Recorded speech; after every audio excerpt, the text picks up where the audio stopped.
دا چې کوم سوچ او فکر دی د لغړتوب او د بربنډتوب دا د هغه ابلیسي سوچ دی چې د هغه ځای نه راخوشي شوی او حتی دا چې په مکه مکرمه کې د جاهلیت په زمانه کې چې کله به خلکو طواف کولو شیطان د هغو په زړه کې دا خبره اچولې وه چې تاسو دا طواف کوئ نو تاسو په دې کپړو کې مه کوئ په کومو کپړو کې چې تاسو نه ګناهونه شوي دي په دې کپړو کې تاسو طواف مه کوئ تاسو چې دی نو بربند طواف کوئ نو هغه شیطانی سوچ په هغو کې دومره چې دی نو خور شو چې هغوی به راتلل د بیت الله شریف طواف به کوو سړو بم په بربنډه او زنانو بم چې دی نو په بربنډه کو حتی دا د زنانو په باره کې دا راځي چې صرف دومره به ویلي چې که چا سره کپړي د قریشو ځینې خلکو چې د هغو سره به کپړي وي او هغو به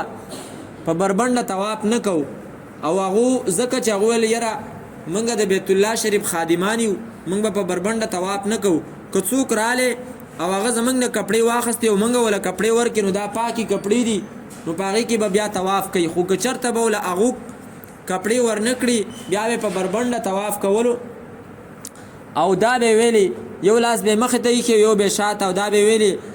اليوم يبدو كله او بعضه فما بدا اليوم فلا احله نن به مې د بدن ټوله حصه چې دی نو کلاویږي یا به ځینې حصه کلاویږي او زما د بدن چې کومه حصه کلاو شي نو هغه زه حلاله فلا احله هغه زه په اور باندې حلاله نه ګڼم مطلب دا دی چې ګوري یو ته خیر دی خلک یو ته ګوري دا که ښکاره شوله نو دا چې دی نو د اور نه بچو دا د هغو سوچ او فکر و خاص شیطان دې حد ته رارسولي و خلکو به چې چا به ترې تپوس وکړو داسې چل ولې کوئ نو هغو به ویل چې دا خو مونږ ته الله تعالی ویلي نو الله تعالی په دې آیات کریمه کې د هغې رد کوي نو د دې آیت مقصودی خبره دا ده چې څومره لغړتوب او بربنډتوب دی دا د شیطان او ابلیسي سوچ په جاهلیت کې به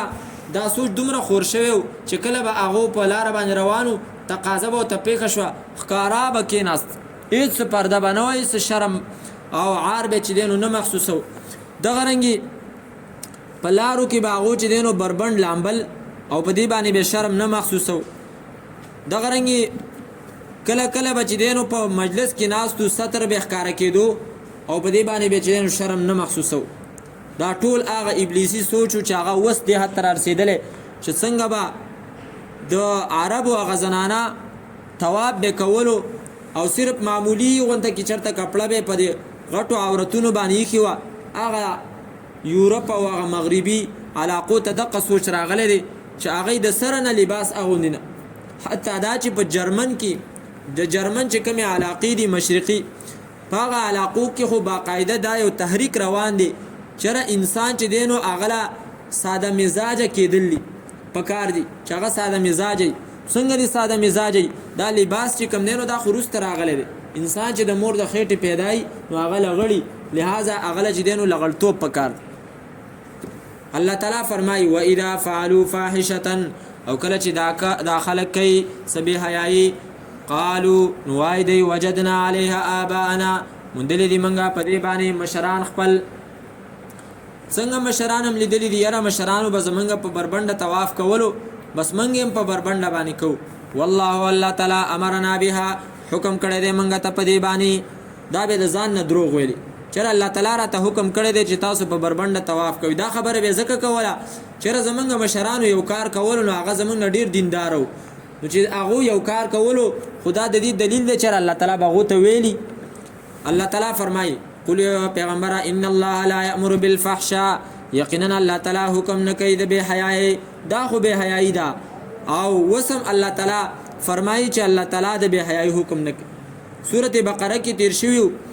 چې ان الشیطان یعدکم الفقر ویأمرکم بالفحشاء شیطان تاسو ته چې دی نو د بې حیایي حکم کوي اوس یو مسلمان چې د دې بې حیایي نه بچ کېږي نو د هغې بنیادي ذریعه چې دی نو هغه مونځ دی ان الصلاة تنها عن الفحشاء یقینا منځ انسان چې دی نو د بې حیایي نه منع کوي د دې وجې نه چې کوم انسان د مانځه نظام کمزوری دی نو هغه به د بې حیایي طرف ته ځي دا یو عجیبه نظام الله موږ له راکړی دی چې د بے حیايي نه په دې سره چې دینو موږ بچ کیږو. الله تعالی فرمای اتقولون آیا وی تاسو علی الله په الله تعالی باندې ما هغه څه لا تعلمون چې تاسو ته پته نشته دی، تاسو به نه پوهیږئ. د ځان نم دا خبره کړې ده چې موږ ته الله تعالی دا حکم کړی دی چې په بربنده طواف کوي، دا خو بے حیايي ده. الله تعالی د بے حیايي حکم نه کوي.